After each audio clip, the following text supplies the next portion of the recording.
kita nggak tahu apa kita pernah menghujat atau enggak nih. Ya kan? Nah bentuknya menghujat apa gitu. Penghujatan terhadap Roh Kudus ini adalah salah satunya saat mengatakan bahwa pekerjaan Roh Kudus itu dibilang pekerjaan setan. Nah gue nggak tahu nih apakah relate sama kejadian yang kemarin nih. Ada orang ngentutin Alkitab, gue nggak tahu. Menurut gue sih relate. Dengan kesadaran penuh, terus dia juga nantang. Iya. Itu. Karena benar kata menghujat itu benar-benar menghujat, mengutuki Allah. Betul. Gitu.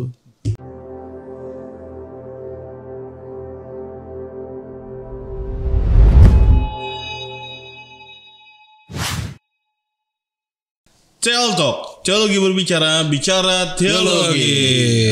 Oke, kita tahu keselamatan tuh dengan iman. Kita percaya Yesus kita selamat, betul Yes. kan? Tetapi ada satu ayat satu isu yang berkata bahwa ada satu tindakan dosa yang nggak bisa diampuni, yaitu menghujat Roh Kudus, ya kan, di Matius. Masalahnya gini, kita nggak tahu apa kita pernah menghujat atau enggak nih. Ya kan? Nah bentuknya menghujat apa gitu. Contoh, misalkan kita nggak sadar ngecengin Tuhan Yesus. Iya, Tuhan apa gitu ya. Jadi bancengan di circle gitu kan.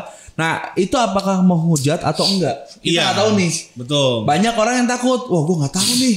Gue menghujat atau enggak? Jangan sampai gue udah minta ampun. Itu kategori menghujat. Nah, jadi menghujat itu seperti apa biar kita nggak salah nih sebagai anak Tuhan, kita punya standing yang benar tentang menghujat gitu. Iya. Aku langsung. Iya dong. Iya, jadi memang kita lihat dari ayat Matius 12 nih. Jadi di sini Tuhan Yesus kan bilang barang sebab itu aku berkata kepadamu segala dosa dan hujat manusia akan diampuni. Tetapi hujat terhadap Roh Kudus tidak akan diampuni. Gitu ya. Jadi terus apabila seseorang mengucapkan sesuatu menentang anak manusia ia akan diampuni, tetapi jika ia menentang Roh Kudus ia tidak akan diampuni. Di dunia ini tidak, di dunia akan datang pun tidak. Gitu. Nah, konteks ayat ini tuh Yesus sedang berdebat dengan para orang Farisi ya. Iya, orang Farisi, betul. Ya, jadi waktu itu Yesus itu menyembuhkan orang bisu. Gitu ya. Terus maka takjublah orang banyak.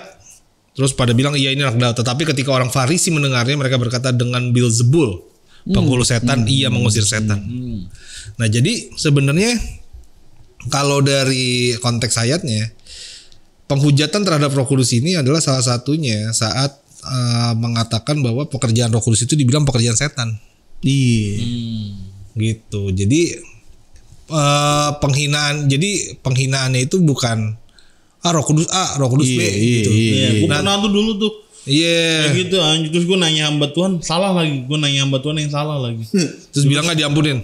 Ngapain ngatain? Jadi kayak nggak sengaja di otak gue di alam sama gue juga sadar pernah. Gue kayak ngomong apa gitu. Terus gue kayak ngerasa berdosa buat gue nyampe gereja, gue ibadah kayak aduh kayak sia-sia. Nah itu. Gue cuci tangan ketemu hamba Tuhan lah. Gue tanya, Om kok gini-gini gimana sih Om? Wah itu udah kayak ini. Wah salah kok bilang.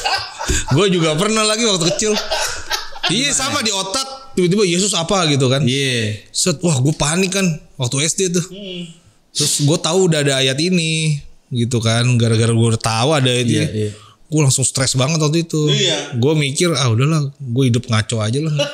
Orang udah pasti masuk neraka, gue mikir. Itu tuh mungkin banyak juga yang kayak gitu. Iya kan? Banyak yang nggak tahu. Gue nggak tahu nih kan. Gue udah bahkan lupa pelayanan Tuhan ya kan. Iya. Nggak tambah sadar ngomong kayak gitu wah anjir. Iya kan kadang namanya otak kan ada ribuan pikiran ya. Tiba-tiba ada pikiran random gitu loh. Itu loh maksudnya yang akhirnya tuh nggak sengaja mikir kotor. Apakah lewat pikiran pun juga bisa mengkategorikan hujat Roh Kudus? Nah gitu. Kalau dari sini ini tuh bukan soal pikiran sesaat. Kalau ini perkataan dari si Farisi ini penuh dengan iri hati, penuh dengan dendam kepada Yesus sehingga dia nggak terima bahwa apa yang dilakukan oleh Yesus ini benar-benar dari Roh Kudus. Gitu. Jadi dia pikir ini mah ini setan gitu. Itu Iya. satu. Terus Berarti kedua, secara sadar emang iri Mau bilang ini aja. pekerjaan yang Roh Kudus lakukan adalah pekerjaan setan. Iya. Ini kuasa Beelzebul, makanya lu bisa nyembuhin orang ini pakai kuasa setan. Jadi Yesus itu mengabdi pada Beelzebul. Iya, jadi Yesus Iya. ini dukun Iya. jatuhnya. Nah, terus dikatakan lagi, nah itu kan yang pertama. Yang kedua ini di ayat 32-nya, apabila seorang mengucapkan sesuatu menentang, ya, tetapi jika ia menentang Roh Kudus, ia tidak akan diampuni dunia ini, ya, dan lain sebagainya gitu. Jadi kayak istilahnya mungkin menolak kali ya. Iya. Bahasanya jadi kalau dalam versi lain tuh dikatakan bahwa setiap orang mengatakan hal-hal yang melawan anak manusia. Tapi jika ia mengatakan sesuatu yang melawan Roh Kudus, ia tidak akan diampuni gitu ya. Jadi seakan-akan mungkin inilah yang disebut bisa dibilang menolak suara Tuhan kali ya, bisa dibilang. Iya. Tuh. Jadi kayak seakan-akan nah makanya kan kalau dari ini nih buku Sikap Teologis CBI ya, bahwa menghujat salah satu orang kehilangan keselamatan itu kan menghujat Roh Kudus kayak tadi, tetapi menghujat Roh Kudus itu tuh tahapannya itu panjang bisa sampai ke sana. Nggak tiba-tiba. Mulai dari mungkin mendukakan Roh Kudus dulu, memadamkan roh, mendustai roh, menentang roh, yang tadi ya menentang dan lain sebagainya, sampai dia menghujat Roh Kudus. Gitu sampai di titik yaitu mungkin dia udah menghina, udah benar-benar. Nah, jadi di titik ini istilahnya orang tuh udah hatinya tuh udah ditutup. Iya. Tuhan. Jadi ya emang dari dia sendiri pun nggak bakal bisa balik. Iya sih. Emang dari kemauannya dia, setuju. dari hati nuraninya emang gue udah gak mau balik. Iya. Istilahnya kayak gitu. Iya sih. Karena kata menghujat itu kalau bahasa asli kan blasphemy. Blasphemeo. Blasphemer. Ya kan? Blasphemer. Kata diambil dari kata blasphemy kan bahasa Inggrisnya kan Bahasa Inggrisnya ngutukin orang kan. Iya, ngutukin. Sekarang lu kalau udah ngutukin Roh Kudus, ya udah susah mau gimana? Ya orang kalau udah dengan secara niat ngata-ngatain Roh Ngatain, Kudus berarti kan ngutukin. emang hatinya udah Iya, betul. Nah gue nggak tahu nih apakah relate sama kejadian yang kemarin nih. Ada orang ngentutin Alkitab, gue nggak tahu. menurut gue sih relate. Iya kan? Karena lah itu Iya, bukan dia itu dengan udah merendahkan Soalnya dia kesadaran penuh. Iya kan? Dengan kesadaran penuh. itu Iya kan kan? udah menghina dong. Iya. Yang dikentutin Alkitab Iya kan. dan dia bilang dalam sebulan kalau Habis itu orangnya iya kan? Dalam sebulan sampai mati kok ya. Mati, Lihat nih, bang gue mati nggak nih? Iya. Belum kurang dari sebulan kok nggak salah dulu kan? pokoknya mati juga menderita dulu. Stroke dan lain-lain. Dia itu gue nggak tahu itu apakah itu kan? dengan Tapi bisa emang- jadi emang iya gua kan? nonton dia kentutin Alkitab. Kentutin kok ada Ini suaranya. ya, Bible ya. Pet gitu. Iya. dengan kesadaran penuh, terus dia juga nantang. Iya. Itu. Karena benar kata menghujat tuh benar-benar lu menghujat, mengutuki Allah lu. Betul. Gitu. Ya intinya emang orang yang udah sampai di tahap itu bener-bener Udah mentok sih.